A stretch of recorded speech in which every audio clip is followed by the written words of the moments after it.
வணக்கம் திருமாவளவன். கிட்டத்தட்ட மாத கணக்கில் வார கணக்கில் பேசிக் கொண்டிருந்தார்கள் பாரதிய ஜனதா கட்சியும் தேமுதிகவும் கூட கூட்டணி பேசுகிறார்கள் என்கிற தகவல்கள் வந்தன.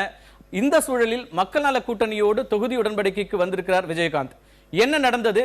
எந்த புள்ளியில் இது போன்ற ஒரு உடன்படிக்கைக்கு அவர் சம்மதித்தார்? நீங்கள் குறிப்பிட்டதைப் போல தமிழக அரசியல் வரலாற்றில் மார்ச் 23 ஒரு வரலாற்று முக்கியத்துவம் வாய்ந்த ஒரு நாளாக அமைந்திருக்கிறது. தமிழக அரசியலின் 50 ஆண்டு கால சரித்திரத்தை அடியோடு புரட்டி போடுவதற்கான ஒரு ஆயத்தம் இன்றைக்கு அரங்கேறி இருக்கிறது. அதற்கான அச்சாரம் போடப்பட்டிருக்கிறது. இது ஒரு நாளில் நிகழ்ந்த மாற்றம் அல்ல. கடந்த 2015ஆம் ஆண்டு ஆகஸ்ட் 25 அவருடைய பிறந்த நாளுக்கு நான் வாழ்த்து சொல்ல சென்ற போது கிட்டத்தட்ட 1 மணி நேரம் அவரோடு அமர்ந்து பேசிக் கொண்டிருந்தோம். அப்போது அவர் ஒரு வாக்குறுதியை தந்தார் என்னிடத்திலே. திருமாவளவன், நீங்கள் இருக்கிற இடத்தில் நான் இருப்பேன், இல்லை என்றால் நான் இருக்கிற இடத்தில் நீங்கள் இருப்பீர்கள். இந்த நடைபெறப் போகிற சட்டப்பேரவை தேர்தலில் எங்கிருந்தாலும் நாம் இருவரும் ஓரணியில் இருப்போம் என்று சொன்னார். அதிலிருந்து தொடர்ந்து அவரோடு நாங்கள் பேச்சுவார்த்தை நடத்தி கொண்டிருந்தோம். பாரதிய ஜனதாவும் திராவிட முன்னேற்ற கழகமும் அவரோடு பேசிக் கொண்டிருந்ததை பற்றி எனக்கு எதுவும் தெரியாது.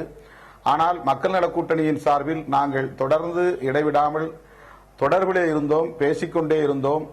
அவர் டிசம்பர் 23ஆம் தேதி எங்களுக்கு ஒரு வாக்குறுதியை தந்தார். அவரை நாங்கள் நேரிலே சந்தித்து மக்கள் நல கூட்டணி தலைவர்கள் 4 டைம்ஸ் ஆஃப் இந்தியா பத்திரிகையிலே அவர் கொடுத்திருந்த பேட்டிக்கு நன்றி சொல்ல போயிருந்தோம். அப்போது அவர் சொன்னார், கொஞ்ச நாள் பொறுத்திருங்கள், உங்களோடு இணைந்து தேர்தலை சந்திக்கிற வாய்ப்பு இருக்கிறது, கொஞ்ச நாள் பொறுத்திருங்கள் என்று சொன்னார். நாங்கள் அவரிடத்திலே சொன்னோம், ஜனவரி 1ஆம் தேதி புத்தாண்டு தினம், அன்றைக்கு நல்ல செய்தியை சொல்லுங்கள் என்று நாங்கள் கேட்டிருந்தோம். அவ்வளவு அவசரப்பட வேண்டாம், இன்னும் செய்ய வேண்டிய வேலைகள் பல இருக்கின்றன, பொறுத்திருங்கள், கட்டாயம் நாம் இணைந்துதான் தேர்தலை சந்திப்போம் என்று வாக்குறுதி தந்தார். ஆகஸ்ட் 25ஆம் தேதி சொன்னபடியும் டிசம்பர் 23ஆம் தேதி சொன்னபடியும் சொன்ன சொல்லை காப்பாற்றக்கூடிய வகையிலே தேமுதிக தலைவர் கேப்டன் விஜயகாந்த் அவர்கள் இன்றைக்கு இந்த முடிவை எடுத்திருக்கிறார். உள்ளபடியே அவர் மீது ஏராளமான விமர்சனங்கள், அவதூறுகள், இங்கே பேரம் பேசுகிறார், அங்கே பேரம் பேசுகிறார் என்றெல்லாம் அவருக்கு எதிராக விமர்சன கணைகள் வீசப்பட்டன. அவற்றையெல்லாம் ஒரு நொடியில் தவிடுபடியாக்கக்கூடிய வகையிலே மக்கள் நல கூட்டணியோடு ஒரு தொகுதி உடன்பாடு இன்றைக்கு அவர் செய்து கொண்டிருக்கிறார். இது தமிழக அரசியல் வரலாற்றில் ஒரு மகத்தான திருப்பம் நிறைந்த நாளாக அமைந்திருக்கிறது. மக்கள் நல கூட்டணியோடு நீங்கள் ஏற்கனவே 4 பேர் அணியாக இருக்கிறீர்கள். அந்த அணியில விஜயகாந்த் வந்து சேரதுல என்ன தயக்கம் இருந்திருக்கிறது? ஏன் இப்படியான ஒரு உடன்பாட்டுக்கு போக வேண்டிய அவசியம் வந்தது? அவர் வேடல் என்கிற இடத்திலே நடைபெற்ற மாநாட்டில், தேமுதிகவுடைய அரசியல் திருப்பு மாநாட்டில் ஒரு கருத்தை தெளிவுபடுத்தினார். என்னுடைய கட்சி தொண்டர்கள் நான் கிங் மேக்கராக இருக்க விரும்பவில்லை, கிங்காக இருக்க வேண்டும் என்றுதான் விரும்புகிறார்கள் என்று சொன்னார். அதிலிருந்து அவர் திராவிட முன்னேற்ற கழகத்திற்கும் அல்லது பிற கட்சிகள், பாரதிய ஜனதா போன்ற கட்சிகளுக்கும் அவர் கொடுத்த மெசேஜ் அது. என்னை முதல்வர் வேட்பாளராக ஏற்றுக்கொள்வோரோடு தான் கூட்டணி அமைப்பேன் என்பதாகும். அதற்கு அடுத்து மகளிர் மாநாட்டில் சென்னையிலே அவர் உரையாற்றுகிற போது விஜயகாந்த் தலைமையில் தனி அணி அமையும், தனித்துதான் விஜயகாந்த் தேர்தலை சந்திப்பான் என்று அவர் உறுதிபட சொன்னார். ஆகவே அவருடைய தலைமையில் ஒரு அணி அமைந்த பிறகு மக்கள் நல கூட்டணியிலே அவர் இணைந்து எங்களோடு 4, 5 கட்சி 6வது கட்சி என்கிற அடிப்படையிலே இணைய முடியாது. எனவே அவருடைய தலைமையில் அவர் தேமுதிக என்கிற அந்த கட்சியினுடைய தலைமையில் தேர்தலை சந்திப்பது என்று முடிவெடுத்த பிறகு அந்த அணியில் எங்களை இணையும்படி அவர் கேட்டுக்கொண்டார். நாங்கள் ஏற்கனவே ஒரு வருட காலமாக, கிட்டத்தட்ட 8 மாத காலமாக மக்கள் நல கூட்டணிக்கான குறைந்தபட்ச செயல் பொது திட்டங்களை எல்லாம் வரையறுத்து மக்களிடத்தில் அதை பற்றி பிரச்சாரம் செய்து ஒரு வடிவத்திற்கு வந்திருக்கிற நிலையில் நாங்கள் அப்படி தனித்தனியாகவும் வர முடியாது, அல்லது ஒட்டுமொத்தமாகவும் உங்களோடு இணைந்து விட முடியாது. நாங்கள் ஒரு அணியாகவே இருப்போம், நீங்கள் ஒரு அணியாக இருங்கள், உங்களோடு சேருகிற கட்சிகள் சேரட்டும், எங்களோடு சேருகிற கட்சிகள் சேரட்டும், நாங்கள் நமக்கு இடையிலே ஒரு தொகுதி உடன்பாடு வைத்துக் கொள்வோம். ஒரே ஒரு நிபந்தனை, உங்களோடு பாரதிய ஜனதா கட்சி சேரக்கூடாது. அது இடதுசாரிகள் மிக கடுமையாக முன்வைத்த நிபந்தனை, நாங்கள் 4 சேர்ந்து முன்வைத்த நிபந்தனை. அதற்கு அவர் ஒப்புக்கொண்டார். நீண்ட இடைவெளிக்கு பிறகு அவர் ஒப்புக்கொண்டார். பாரதிய ஜனதா இல்லாமல் மக்கள் நல கூட்டணியோடு தொகுதி உடன்பாடு வைத்துக் கொள்வது என்கிற கருத்துக்கு திரு விஜயகாந்த் அவர்கள் ஒப்புக்கொண்டார். அதன் அடிப்படையில் இந்த உடன்பாடு நிகழ்ந்திருக்கிறது. அப்படி என்றால் விஜயகாந்த் அவருடைய கருத்துல சமரசம் எதுவும் செய்து கொள்ளல, மக்கள் நல கூட்டணி சமரசம் செய்து கொண்டது அப்படின்னு எடுத்துக்க முடியுமா? இதுல என்ன சமரசம் இருக்கிறது? இல்ல, ஒரு தலைமை கூட்ட தலைமையாக நீங்க இருக்கிறீங்க. மக்கள் நல கூட்டணியுடைய குறைந்தபட்ச செயல் திட்டம் என்று ஒன்று இருக்கிறது. குறைந்தபட்ச செயல் திட்டத்தை அவர் ஏற்கிறாரா இல்லையாங்கிற கேள்வி இருக்கிறது. ஏனென்றால் ஒரு கூட்டணினா குறைந்தபட்சமாக குறைந்தபட்ச செயல் திட்டத்தில் அவரும் ஏற்க வேண்டிய அவசியம் இருக்கும். இப்ப தொகுதி உடன்பாடு அப்படின்னு ஒரு அறிவிப்பை கொடுத்திருக்கீங்க. அப்படின்னா உங்களுடைய குறைந்தபட்ச செயல் திட்டத்தில் அவர் உடன்படிக்கை ஏற்படலையா? நாங்கள் மக்கள் நல கூட்டணியாகவே போய் சேர்ந்திருக்கிறோம். மக்கள் நல கூட்டணிக்கான குறைந்தபட்ச பொது செயல் திட்டம் அது. அவர் தேமுதிக தலைமையில் ஒரு அணியை கட்டுவதற்கான முயற்சியில் ஈடுபட்டுக் கொண்டிருக்கிறார். அவர்தான் அந்த அணிக்கு தலைவர், அவர்தான் அந்த அணியினுடைய முதல்வர் வேட்பாளர். அப்படிப்பட்ட நிலையில் அதற்கு நாங்கள் உடன்பட்டு அவரோடு தொகுதி உடன்பாடு செய்திருக்கிறோம்.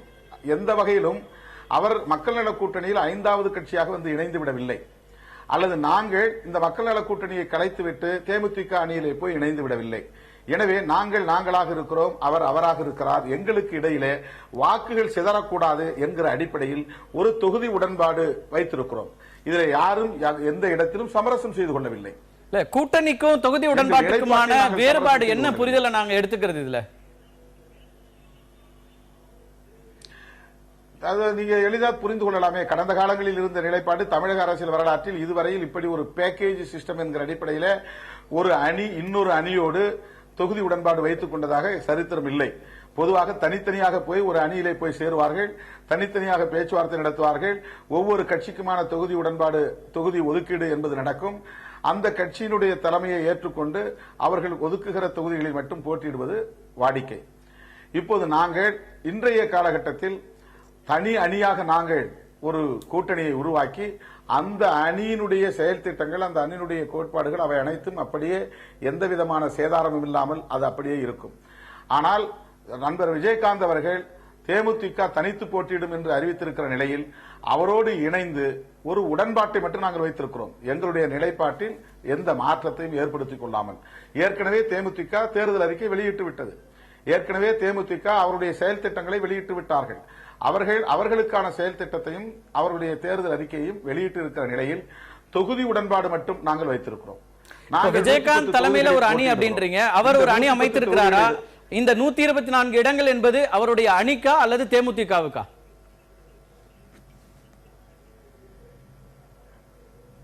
நாங்கள் தொகுதி உடன்பாடு வைத்துக் கொள்கிற போது அவரை முதல்வர் வேட்பாளராக நாங்கள் ஏற்றுக்கொண்டிருக்கிறோம் என்கிற போது பிறகு நீங்கள் இதை ஒன்றாக இணைத்து அதை கரைத்து பார்க்க வேண்டிய அவசியம் இல்லை.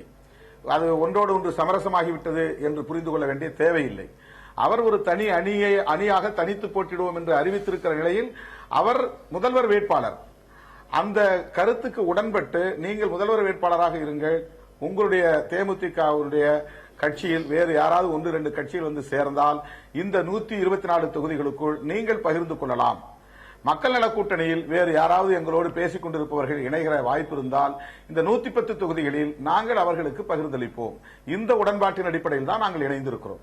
இப்போ 2 பக்கத்திலிருந்தும் கட்சிகள் இணையும் போது நீங்க உங்களுடைய தொகுதிகளை விட்டுக் கொடுப்பது அப்படிங்கிற புரிதலோடு இந்த ஒப்பந்தம் நிறைவேற்றப்பட்டிருக்கிறது, அப்படித்தானே எடுத்துக்க வேண்டியிருக்கு? ஆமாம். எங்களோடு சில இஸ்லாமிய அமைப்புகளும் சில கிறிஸ்தவ அமைப்புகளும் இன்னும் ஒரு சில தலித் அமைப்புகளும் பேசிக் கொண்டிருக்கிறார்கள். ஆக அவர்கள் அப்படி இணையக்கூடிய நிலை இருந்தால் அவர்கள் மக்கள் நல கூட்டணியின் அங்கமாக இருந்து அவர்களுக்கு தொகுதிகளை பகிர்ந்தளிப்பது எங்கள் கடமை. அதே போல திரு விஜயகாந்த் அவர்களோடு பேசிக் கொண்டிருக்கிற அரசியல் கட்சிகள் ஏதேனும் 1-2 சேருமையானால் அவர்களுக்கு தொகுதியை பகிர்ந்தளிக்க வேண்டிய பொறுப்பு கேப்டன் விஜயகாந்த் அவர்களுக்கு என்று அந்த ஒப்பந்தத்தின் அடிப்படையில் தான் நாங்கள் இந்த தொகுதி உடன்பாட்டை செய்திருக்கிறோம். இந்த முதலமைச்சர் அப்படிங்கிற ஒரு விஷயம் ஆரம்பத்திலிருந்தே சர்ச்சைக்குரியதாகவே இருக்கிறது. மக்கள் நல கூட்டணியில உங்களுடைய பெயரை முன்மொழிந்த போதும் திரு வைகோ பெயரை முன்மொழிந்த போதும் அப்போதெல்லாம் நீங்க குறைந்தபட்ச செயல் திட்டம்னு முன் வச்சீங்க. தேர்தலுக்கு பின்னால் தான் நாங்க முதலமைச்சர் வேட்பாளரை அறிவிப்போம்னு சொன்னீங்க. இப்போ விஜயகாந்த் அவருடைய தலைமையை அவரை முதலமைச்சராக ஏற்பது அப்படிங்கிறது ஒரு சமரசம்னு எடுத்துக்க முடியாதா?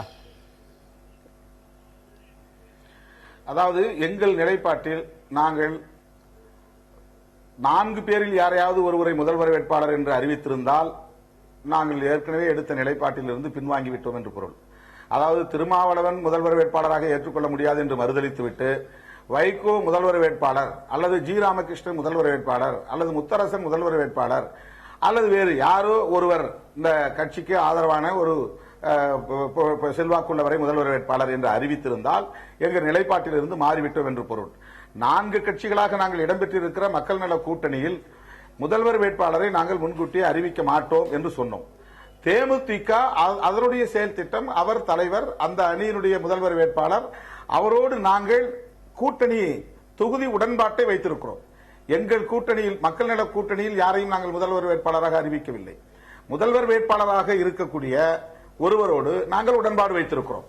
எனவே இது எந்த வகையிலும் சமரசமாகாது. இப்ப இந்த முதலமைச்சர் வேட்பாளர் அப்படிங்கிற ஒரு விஷயத்துல சமரசம் இல்லைன்னு நீங்க சொன்னாலும் கூட வேறு சில விஷயங்களை இப்ப நீங்க இதுக்காக விட்டு உங்களுடைய மாற்று அரசியல் அப்படின்னு ஒரு விஷயத்தை முன் வச்சுதான் இப்ப வர்றீங்க. மக்கள் நல கூட்டணி என்பதே மாற்று அரசியல், திமுக அதிமுகவுக்கு மாற்றாக ஒரு அரசியலை நாங்க முன்வைக்கிறோம்ன்றீங்க. இந்த மாற்று அரசியல் என்பது அதிகாரத்தை கைப்பற்றுவதோடு நிற்கிறதா, அல்லது திமுக அதிமுக பின்பற்றுகின்ற மற்ற விஷயங்களை பின்பற்றுகிற எந்த கட்சியோடும் கூட்டணி இல்லை அப்படிங்கிற அந்த கருத்தை முன்வைத்து வருகிறதா? அதாவது நண்பர் விஜயகாந்த் அவர்களோடு நாங்கள் உடன்பட்ட புள்ளிகள் இப்போது நீங்கள் சொல்லுவதுதான். அதாவது தமிழகத்தில் முற்றிலும் ஊழலை ஒழிக்க வேண்டும், அதிலே மக்கள் நல கூட்டணிக்கும் தேமுதிகவுக்கும் உடன்பாடு. மதுவில்லா தமிழகத்தை உருவாக்க வேண்டும், அதிலே தேமுதிகவுக்கும் மக்கள் நல கூட்டணிக்கும் உடன்பாடு.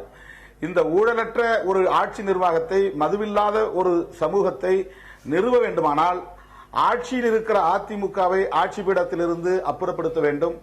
ஆட்சிக்கு வருவதற்கான முயற்சியில் ஈடுபடுகிற திராவிட முன்னேற்ற கழகம் ஆட்சியை கைப்பற்ற விடாமல் தடுக்க வேண்டும். ஆகவே திமுக அதிமுக ஆட்சி அதிகாரத்தை நோக்கி போகக்கூடாது, அதை தடுக்க வேண்டும் என்ற அடிப்படையில் மூன்றாவதாக நாங்கள் 2 அணிகளும் உடன்படுகிறோம். இந்த புள்ளியில்தான், உடன்பாட்டு புள்ளியில்தான் தேமுதிகவிற்கும் மக்கள் நல கூட்டணிக்கும் இடையிலே ஒரு தொகுதி உடன்பாடு நிகழ்ந்திருக்கிறது. இதுவே ஒரு மாற்று அரசியல் தான். அதாவது ஊழல் இல்லாத ஆட்சி, மதுவில்லாத ஒரு தமிழகம், வெளிப்படையான ஆட்சி நிர்வாகம், திமுக அதிமுகவுக்கு மாற்றான ஒரு ஆட்சி மாற்றம், அதாவது ஒரு புதிய மக்கள் நல கூட்டணி தேமுதிக இணைந்த ஒரு ஆட்சி மாற்றத்தை, கொள்கை அடிப்படையிலான மாற்றத்துடன் கூடிய ஒரு ஆட்சி மாற்றத்தை நிறுவுவது. இந்த அடிப்படையில் தான் இன்றைக்கு நாங்கள் ஒருங்கிணைந்திருக்கிறோம்.